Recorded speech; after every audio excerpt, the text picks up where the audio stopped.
kind of going off of like what we've talked about with Series 3 and how we're seeing these improvements in the moments and these moments are evolving. I think another evolution we're seeing with Top Shot as a whole is like you guys released a roadmap where you're kind of like, hey, like here's what to expect. Like there's gonna be this many moments, this many rares, this many legendaries per player. So you have a better idea both as a consumer and in your case, like knowing how many moments you have to have per player. So you don't have to be like, well, that's a moment, release it. That's a moment, release it. You don't have to guess. Because I feel like with Series 2, there are definitely some like rare moments that aren't common that are not as good as the common moments. And it almost seems like the common moments, it was just kind of timing where you're like, hey, we got to make some new common moments. This is his best moment between here and here. So this is a common moment. Oh, well, we have to do a rare now. Well, we already used that moment for the common, and he hasn't really done anything super special between that common release and now. So I guess we're just gonna pick a generic 3 or something like that. Yeah, that's definitely, not far from the truth. Like, and when you look at what happened in series two, where the product was at the beginning versus at the end of that series, and like, I mean, even I think if they had a concrete roadmap, would have just been obliterated by January. Yeah.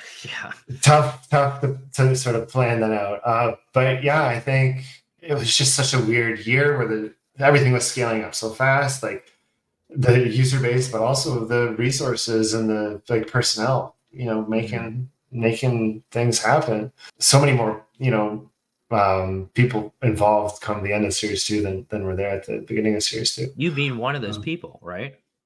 Yeah, so I joined in February. Yeah.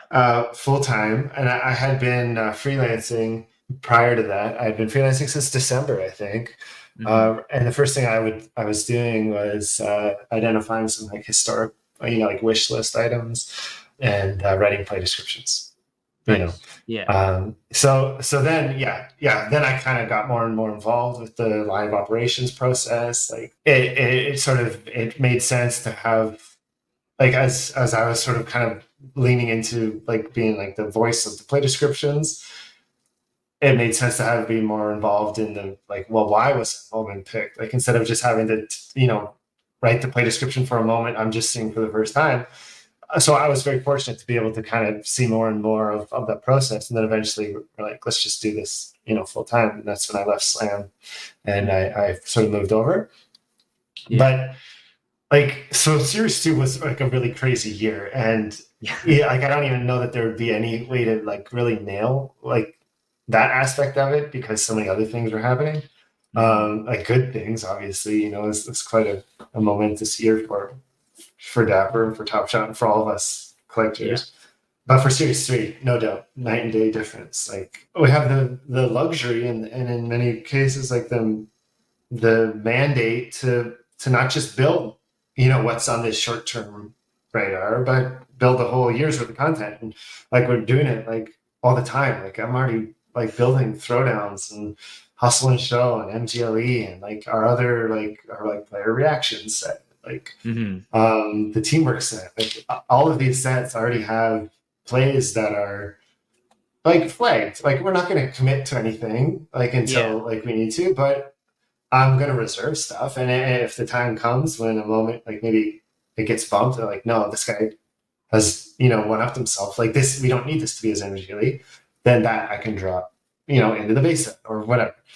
So I love that. Like it lets us do two things. Like it lets us be more mindful of structuring the legendaries. So they're legendary for reasons more than just a small make count.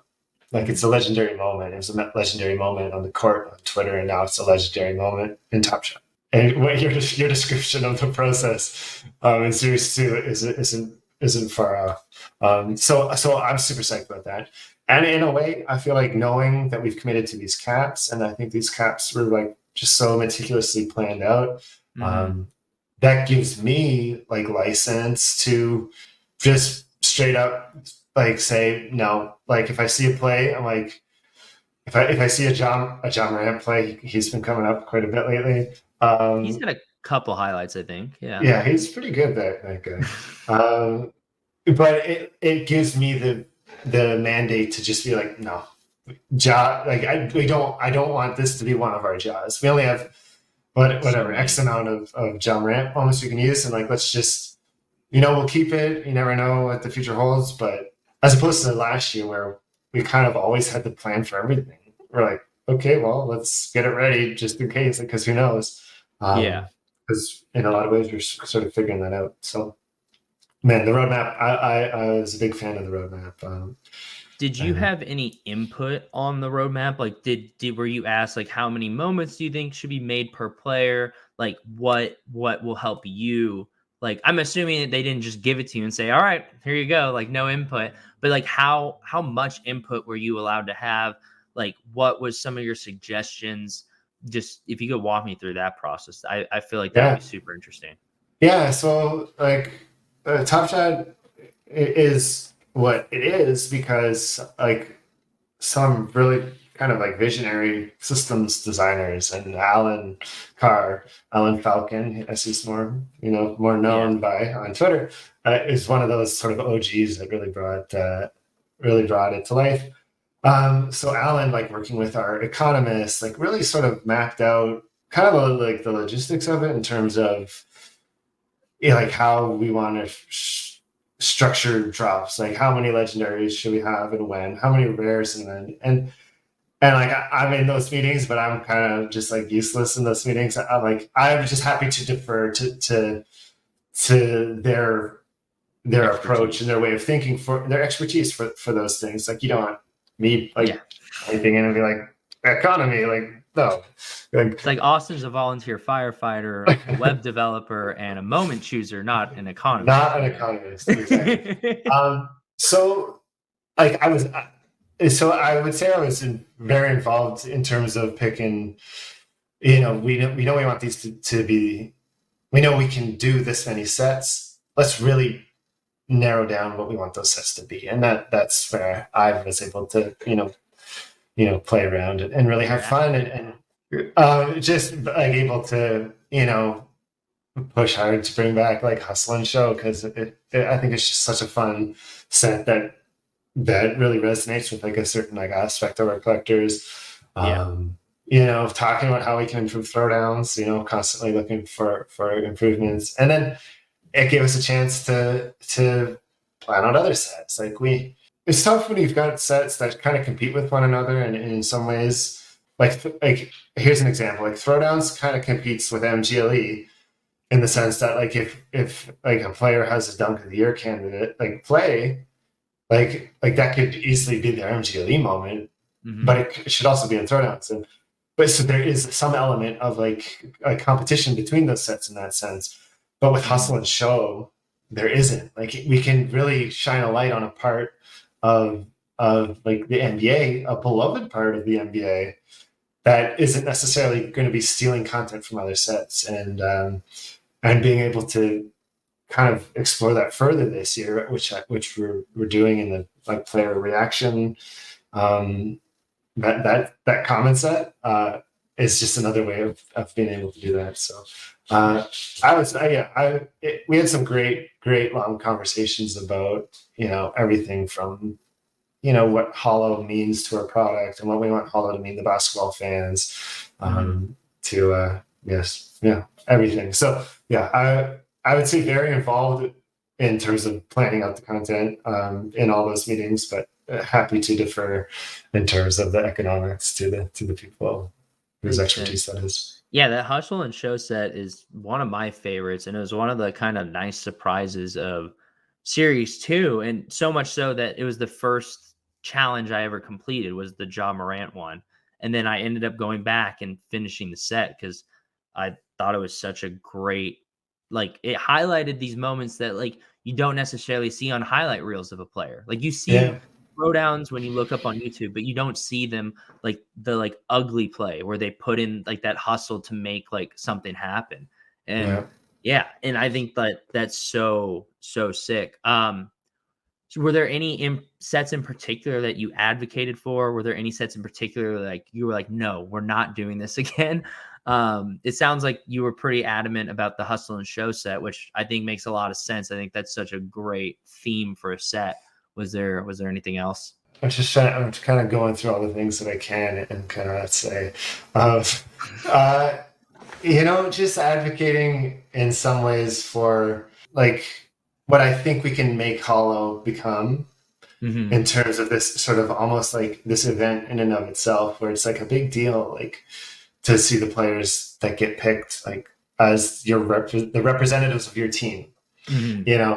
I want to get to a point where people can look back at like a decade's worth of Top Shot content and be able to, by looking like through the hollows, kind of like this unofficial like Hall of Fame of players that were important to your team in that year. Like you could even call it a Hollow Fame. The Hollow Fame. I love it. Yeah. The ideas they write themselves. Like, that one won't cost you a lot. I'll talk to Alan later. We talked like obviously there's the legendary like rookie exclusive set that's coming, and we had conversations for like, well, if we're giving this set dedicated completely to rookies, should we go out of our way to sort of not include rookies in Hollow in order to keep like the numbers down? But like I really didn't want to start getting to like interfering with sort of the sort of purest vision of what I think Hollow should be. If Cade Cunningham is one of the 3 most important Pistons players this year, like I want to be able to represent that like in the record book and have him like as the Hollow. So if a player is legitimately good enough to earn a spot in Hollow, like so just little things like that, because that's one of the great things about Dapper is there's people with these completely different expertises that are just like aces in their own like certain fields and that bring their own perspectives and have their own priorities, and somewhere in the middle as these forces sort of intersect with each other. Mine is to be like make it so that like Top Shot is as much a part of the basketball landscape as any other sort of third-party platform, whether it's like 2K or like Slam Magazine or whatever. And I think we can get there. I think we've already started to really get there. And like, how can we start setting like consistent precedents that we can hit and we can improve upon, so that 5 years from now, when you look back, it's not just a bunch of random stuff. Like it's a bunch of stuff that was really sort of carefully and it's like specifically designed in ways. And I think we learned a lot from like Series 2, where like we wanted to do that, but we kind of got handcuffed by other things that we didn't like account for, like players getting traded or injured and stuff like that.